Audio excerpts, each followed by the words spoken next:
Yo, what's up, everyone? It's Rudy from Drinks and a Movie Podcast. It's New Year's Eve. We're about to get into 2025. So today, I just wanted to break the seal on this new WLW and just share what I felt were my favorite movies of the year. Okay, and just shout out some of the special guests I've had on the show and how it's grown over the last year. So stay tuned.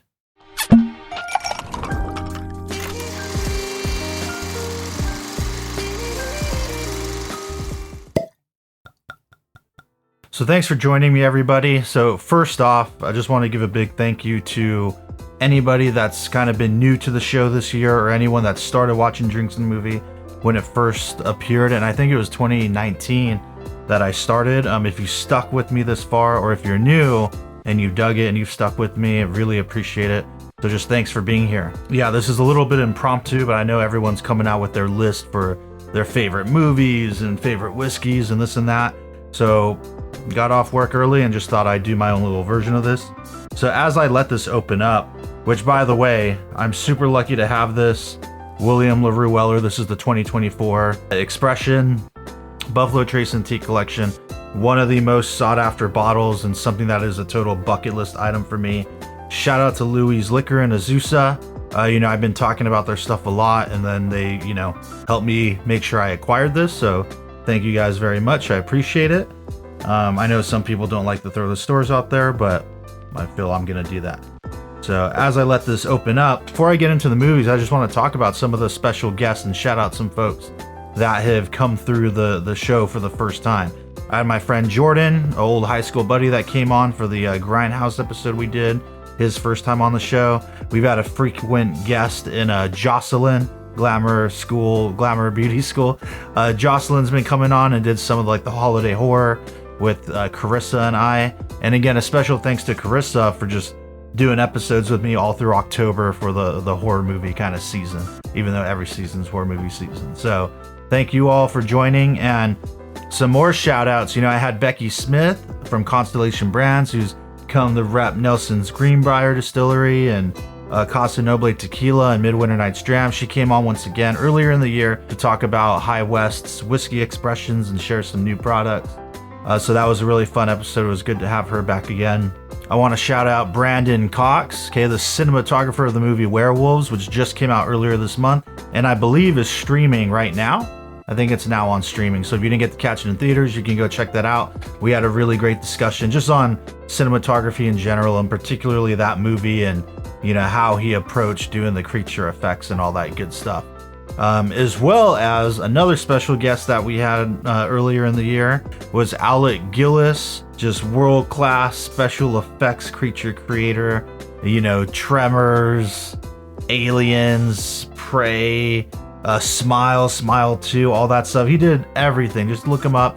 Again, that was a 2-part episode we did, so if you haven't seen it yet, go watch it.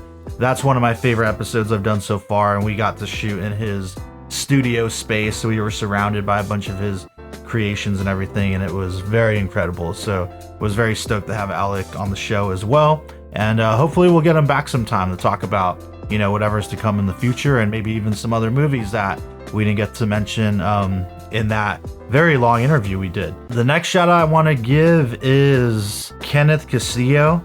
This was, I believe, back in May. Kenneth Castillo is a writer-director, just works independently and has, I think, 6 or 7 feature films under his belt.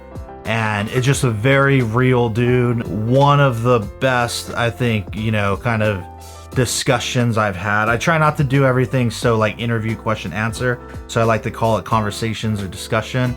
And that was one of the best ones so far. I think anybody that's into filmmaking, if you're an aspiring or upcoming director or filmmaker in any way, you should definitely watch that episode and listen to what he has to say. He's really been through it, and he's come up this indie route and is kind of, is just, putting in work. And there's some truths in that conversation that might come across harsh, but I think it's something that everybody needs to hear. And it's coming from a very real place and someone that's got a ton of experience. So Kenneth, thank you for coming on the show, and hopefully we can get you sometime in the future as well.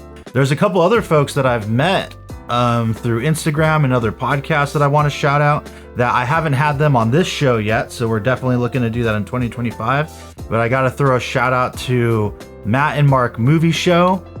They had me on when one of them was kind of, I guess, not around for a period. I don't remember. This may have been March or so. But I went on and we talked about the movie Dr. Giggles, which was the first time I'd seen it. So I was like a guest co-host on that for a night.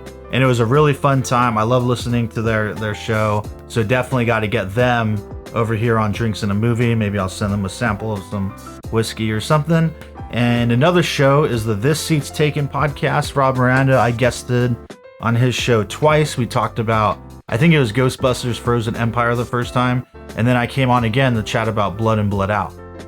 So that's someone that, he's fairly new. I think he started his podcast earlier this year, which is always cool to see. I remember when I first started this out and, how kind of daunting it can be and how daunting it still is. So shout out to Rob, The Seat's Taken. Go check him out as well. You can find these two shows like pretty much anywhere you podcast. They're well worth listening to if you like movie talk. So before I talk about some of my favorite films of the year, let's go ahead and try this William Larue Weller from the Buffalo Trace and Tea Collection.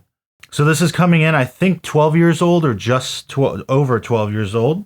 It's named after who they say, according to the story, is I believe the first person or one of the early people to use wheat as a flavoring grain for bourbon instead of rye. So typically bourbon is at minimum 51% corn. And then you have rye as kind of the primary flavoring grain, and then a little bit of malted barley, just more so I think for like the chemical process for everything to work out the way it needs to. So this person swapped out the rye with wheat. And you've heard us talk about it before. The wheat, a lot of people will say it's sweeter.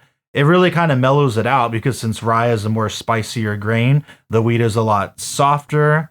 Okay, a little, smoother, you might say. So it allows some of those sweet notes to come out a little bit more than perhaps in a rye whiskey.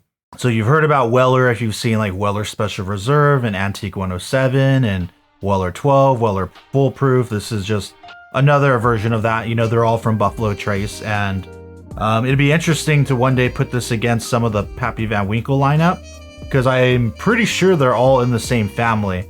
Like I've heard people refer to Weller as being like Pappy Light, because there's the 12 and the cask strength and all that. If anyone's got more details on that, let me know, but I haven't done much research on that because I'm not so sure I'll ever buy any Pappies, but we'll see. Who knows? Never thought I'd get this. So on the nose, you definitely get the wheated bourbon sense. It's not coming out to me in a really big or grand way. It just smells like really good bourbon, like the quintessential, notes, like the caramel. I definitely smell the wheat. Maybe like a hint of a cinnamon, which is kind of interesting. A little bit of the oak, but not too much. Like I don't know that it would smell much different from my Weller Antique 107 over there. And by the way, this is cask strength, coming in at 125.8 proof. Uncut and unfiltered. So yeah, well, I'm gonna go in for the taste. Cheers. So that's possibly the most, and I've had this before. I don't think I've had this year's, but I've had last year's for sure, and it was definitely one of the best bourbons I've ever had. But this one right here might be the most viscous, just kind of thick bourbon I have ever tasted. The moment I'm trying to see if I can get a look at the legs, but I'm using this wacky Crystal Glencairn, so it might be kind of tough. But yeah, I'd say this has got to be the most viscous as soon as it hit my tongue. I like to let it sit for like 6 to 8 seconds the first time, and I kind of roll it around to acclimate and coat the palate. And then I don't really, give any thoughts until I take the second sip, because I think that's a little more fair. But both were super viscous, thick, almost like it's still kind of making my mouth water a little bit. And that's not to say that it's super dry and tannic, but yeah, the mouthfeel was just really crazy. This might need a little more time to open up. It came in pretty hot too. It is the first bourbon of the day. I should have warmed up on something else. That's what I normally do, but yeah, it's super dark, rich, like a super dark chocolate covered cherry with that oak, man, just with a lot of that oak presence coming through. It's very punchy. The finish is long and lingering, and I am getting a little bitterness on the back now though, but it's really good. I think this one probably needs a little more time, but that's all I can really speak to on it right now. I will say, after reviewing the 2024 George T. Stagg recently, that one hit better for me. I was thinking maybe this one would overtake it, but we'll see. With some airtime and over time, maybe I'll do them side by side at some point in the future. But Yeah, that's stellar. Thank you very much, Louis Liquor, for helping me acquire this, and it's just been a good year for whiskey for me. I've been super lucky and fortunate this year. So anyway, let's go ahead and get into, we got those shout outs. Let's get into my favorite movies so far that I can recall of this year. I was trying to look up a list of every movie that had come out, but it was way too long, and it made me realize that I hadn't gone to the theater, I think, this year as much as I wanted to and hoped. Again, there's a period of like half the year where I was wildly busy, and so there's a lot of things that I missed, which is unfortunate. But I'm just going to go off of, I didn't write a list down, but just everything that comes to memory and movies that I had seen more than once. So no particular order, but I will give a number one at the end. So first off, I'm going to say Doom Part 2. I haven't seen it since it was in theaters, but I think I saw it 2 or 3 times. I liked the first one, and the second one, just its cinematography and its scope and its epicness and the music and everything. But I enjoyed all those aspects of it. I remember seeing it at the Vista on a 70mm print, and my seats were shaking, and it was a really great experience. And then I saw it a couple more times in theaters after that.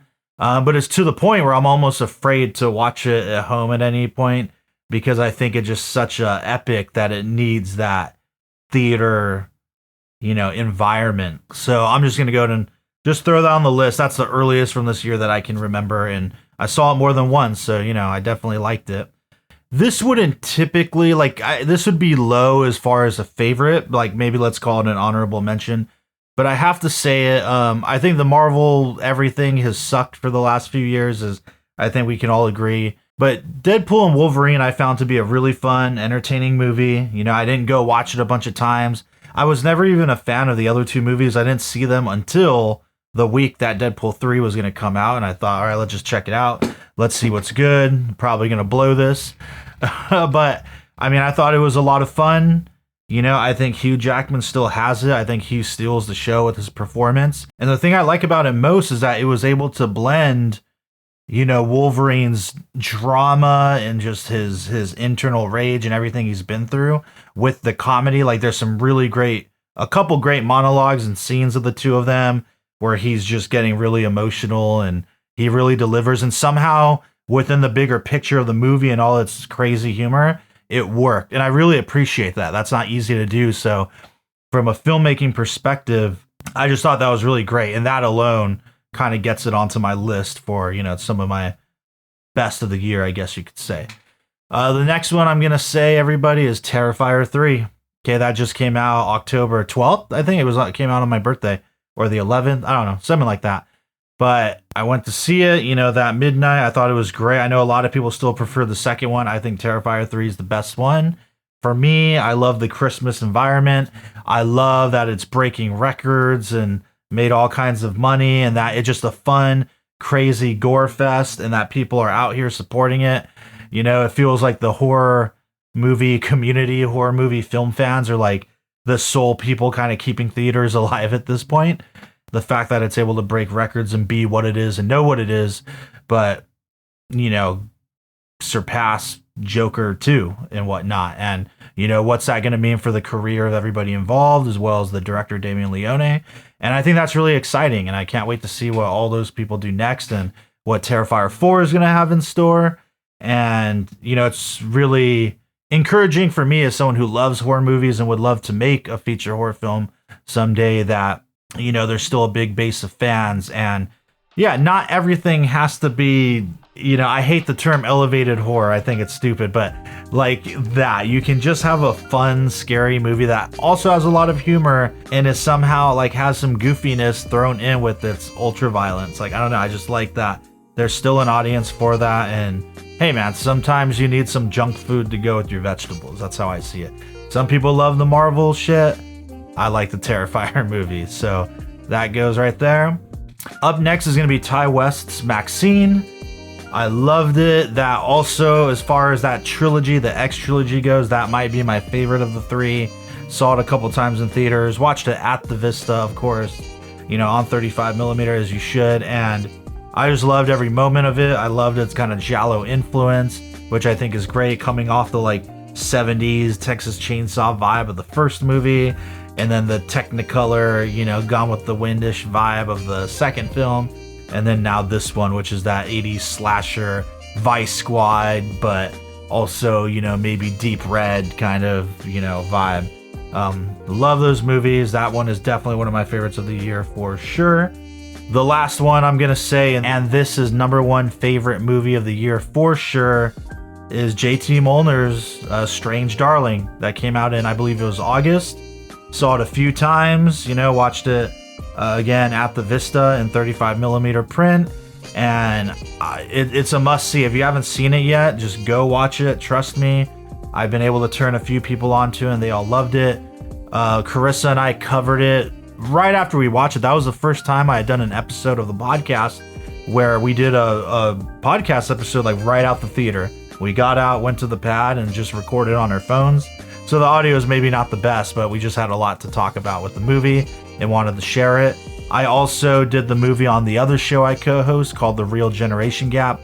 That's a YouTube show that you can go find if you're interested. I also have a new episode coming out soon that was supposed to drop in December, but had to get pushed back, where I have a couple producer types, people that worked on the production of Strange Darling, so they have a lot of insight and shared a lot of stories about the making of the film. So that will be coming out in the next, hopefully, few weeks here.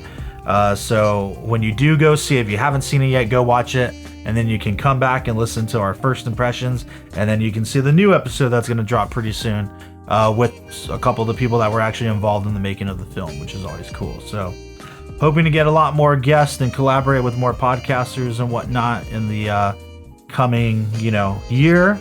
If you all have any feedback on things you'd like to see, leave comments on the Instagram, email me at drinksandthemoviepod@gmail.com. Yeah, just do all that. So I'm interested to hear, do you want to see more whiskey and drinking stuff videos like I've been doing? I've been trying to step up my setup here and do a little more YouTube video content, whether it's movie related or purely blind tasting and drink reviews, because I just think that stuff fun.